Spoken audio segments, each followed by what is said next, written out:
When the kids had all gone home and I was alone in the kindergarten, I walked back to my wardrobe telling myself that Jesus, those kids and their imagination, trying to convince myself that it was something kids just say somethings, which happens. But after I got dressed and was about to close and lock the last door so I could head on home, I got a final look in one of the mirrors that are in the hallway, and I swear I thought I saw a shadow of a man with no hair, staring at me with his finger to his lips. I ran home as fast as I could. And let me tell you, I was a wreck in the next couple of days. Luckily, it was the weekend, so I could just relax and tell myself it was just my imagination. But I did not play any music that coming week. I got more stories if people are interested, but I am new to this kind of storytelling, so don't expect too much.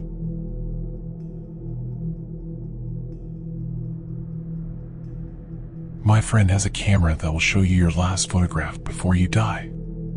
Everyone dies at some point. And with that reality comes some cold, hard facts. You will have a last kiss, a last hug, a last phone call, and a last photograph. On Friday night, we met up at Casey's house. Even though she has an annoying neighbor, her parents built this amazing fire pit that's the perfect spot for chilly autumn nights. After starting the fire and roasting some marshmallows, she brought out something I hadn't seen in at least a decade, a disposable camera. "This is a special camera," Casey said, with a grin. "Apparently, when you take a picture, it'll be your last photo before you die." I sat there, trying to digest what she was saying. "You mean, the camera kills you?" "Yeah, like that one Goosebumps book," Brady replied. "Say cheese and die." "Oh my gosh, I love that one," Maribel said, grinning. No, that's not what I mean." Casey held her hands up, clearly annoyed that we didn't get it. Everyone has a last photo before they die. Like, for example, my grandpa. 3 days before he passed away, he went on a fishing trip. The last photo on that trip is the last photo that was ever taken of him. "Well, it's impossible for a camera to show that," I replied.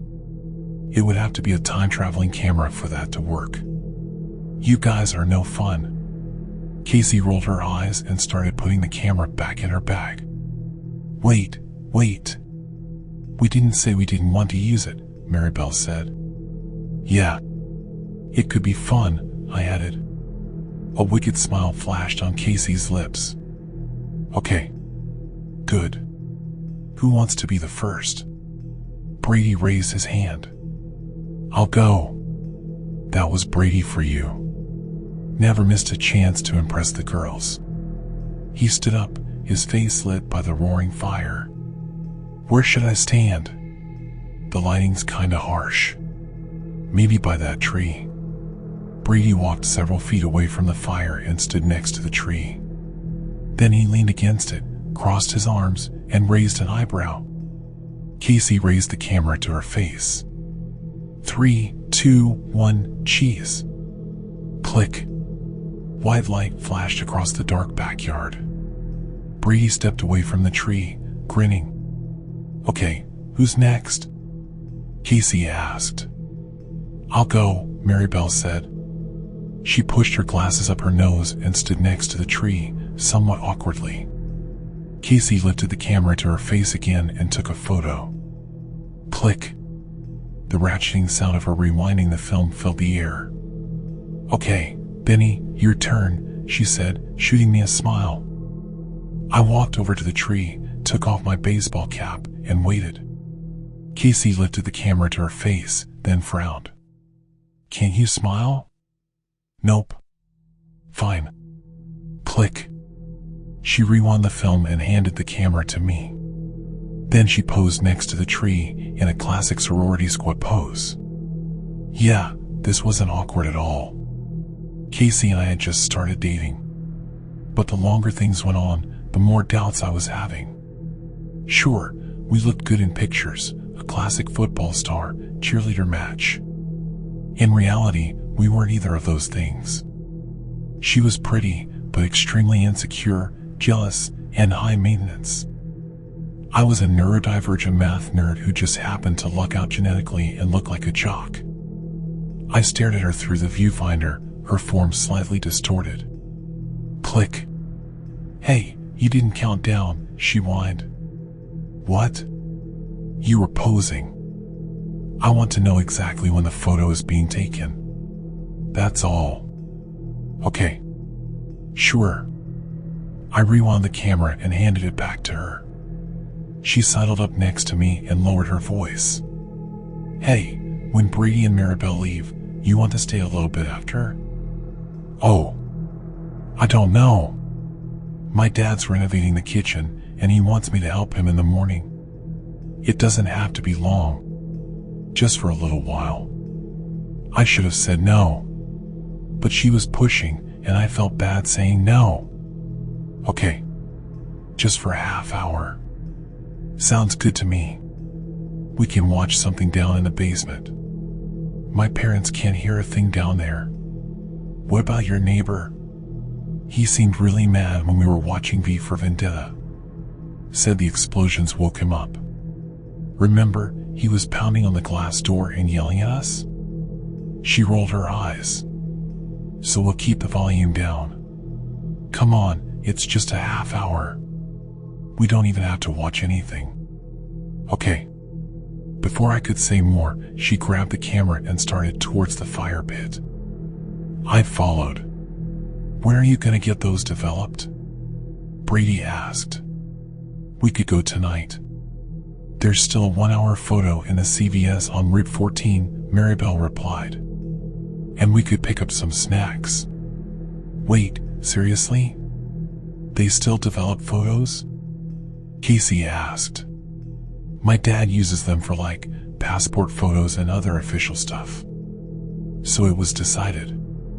The four of us piled into Brady's car and took off into the night. We spent the entire hour hanging out at the store, picking out snacks. Then Casey went up to the counter, grabbed the paper envelope, and led us back out to the car. We piled inside and Brady turned on the lights. She flicked open the envelope and pulled out the photos. No freaking way. The first photo showed an older man standing on a beach. Gray hair dripping wet, blue waves rolling behind him. But with his square jaw and tall build, he looked just like an aged-up Brady. That's impossible, I said. Not necessarily, Maribel replied, after a pause. The camera looked like a disposable camera, but it's possible someone put a cheap microchip in there. Like a mini Raspberry Pi, or something. Then it took our photos, and with the help of AI, aged them up. Yeah, but how would the CVS develop them? I asked. Maybe it was straightforward. Maybe when he opened the camera to get the film, there was a USB stick there instead, loaded up with the images.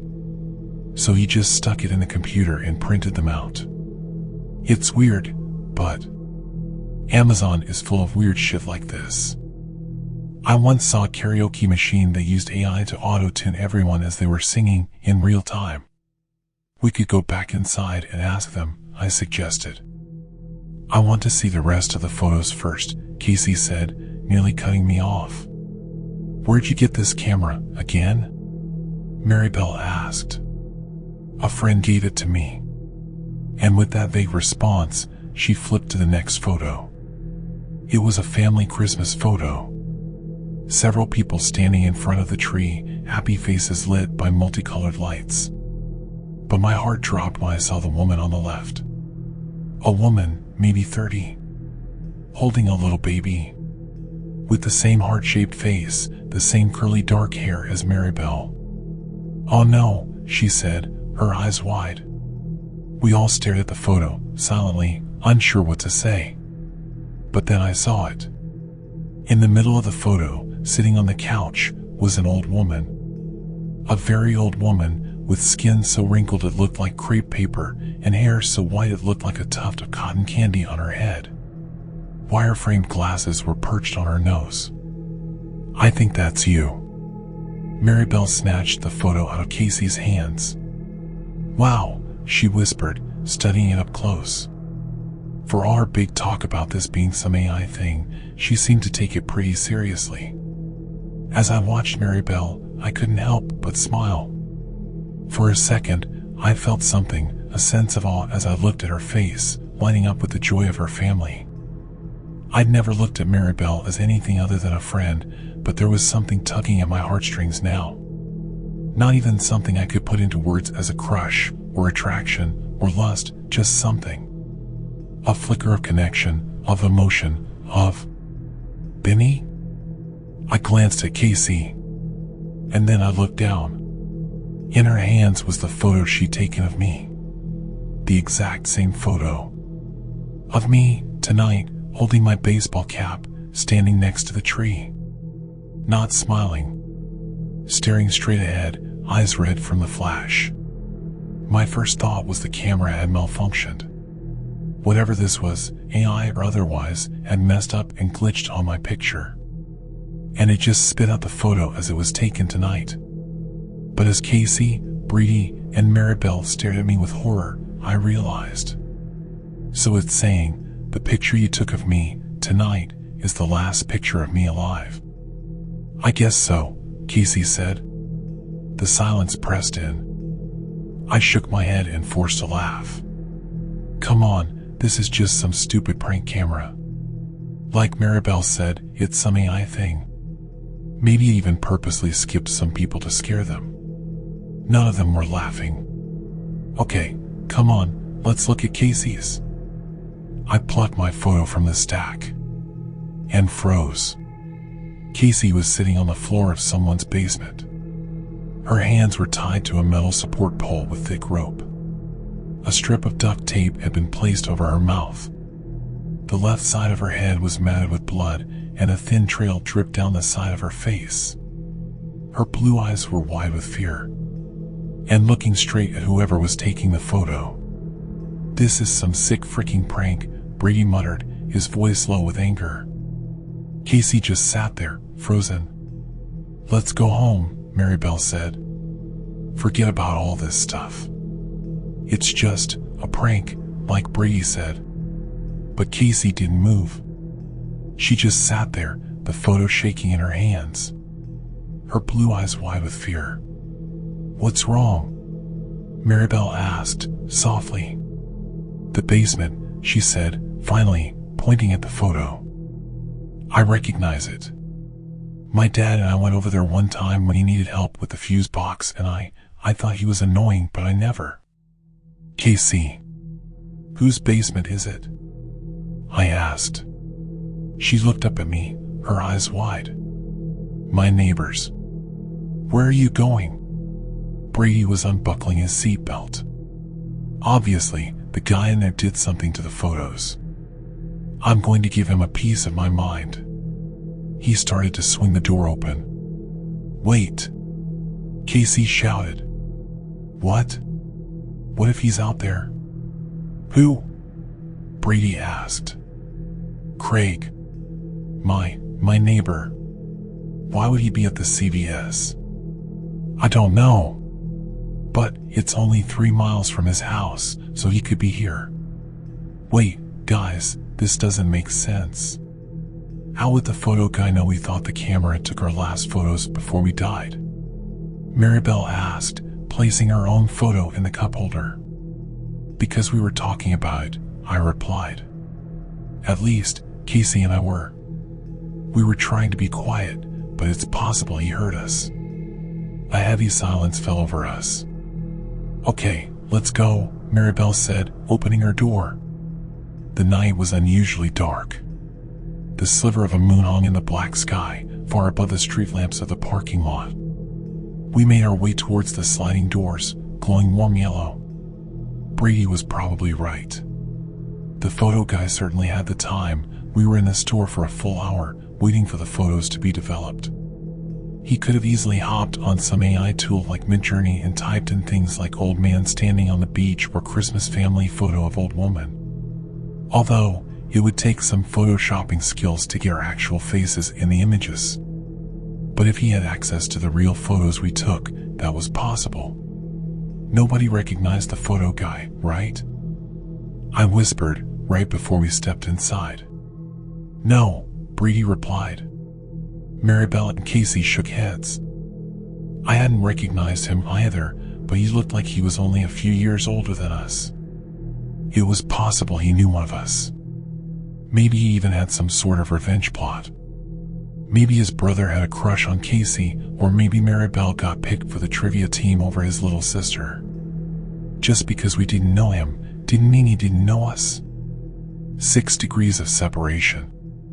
Much less than that in a small town like ours. We stepped into the CVS. There was an old woman at the cash register, but no one at the photo booth. Hey, where'd he go? The photo guy? Brady called out to her, somewhat aggressively.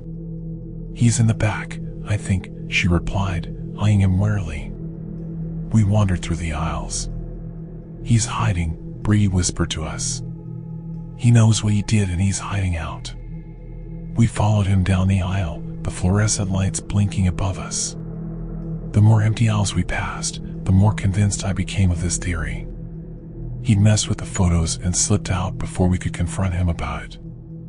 Except that left all sorts of questions, like, how did he know what Casey's neighbor's basement looked like? Wouldn't an AI tool refuse to generate such a disturbing image of a woman tied up in a basement? We turned the corner, and there he was. The photo guy, restocking in the cold medicine aisle. And then it happened. Brady went bats hit on him. Hey. That wasn't freaking funny, what you did to the photos. Photo guy whipped around. His eyes widened and he held up his hands. Wow, he said, taking a step back. What are you? Stop, Casey said, stepping in front of Brady. Then she turned to photo guy. Did you do something to the photos? Her tone had an edge to it I'd never heard in it before. Fear and anger slicing through her usual bubbly, chatty tone. And then, to my shock, photo guy nodded. All of us froze. For a second, time seemed to stop. Then Brady started up again. You're a sicko. That was a horrible thing to do, photoshopping Casey, making it look like she was tied up in a basement. Wait, what? Photo guy asked, his eyes widening. Oh, don't deny it, Casey spat. Brady's right, what you did was sick. You're a freaking psycho. No, I did not do that. He shook his head wildly. Look, all I was saying is that I messed up your photo job. Okay? Earlier today I spilled some Coke on the machine, and when your photos came out, they were all warped and weird and stuff. That happens if water gets inside the machine. And I already threw out the negatives, so I couldn't reprint them. That's all. He held up his hands in surrender. So you didn't edit a photo to show Casey, I said, gesturing to her, tied up in a basement? His expression told me the answer. No. Wait, all the photos were messed up? I asked. Yeah, I think so. We didn't get any photos that were messed up. Right? I turned to Casey. She shook her head. Photo guy shrugged. I don't know, guys. I'm just telling you what happened. Was there anything wrong with the camera? Like a Raspberry Pi inside it or anything? Maribel asked. A Raspberry Pi? His face scrunched up as he glanced between us. Like a microchip. A computer. Anything. He shook his head. It looked just like a normal disposable camera to me. Although I haven't seen one of those in years. An awkward silence fell on the 5 of us. Thanks, sorry for bothering you, Maribel said finally, starting back down the aisle. The 3 of us followed her towards the front of the store. We got back to the car without a word. Brady and Maribel in the front, Casey and I in the back.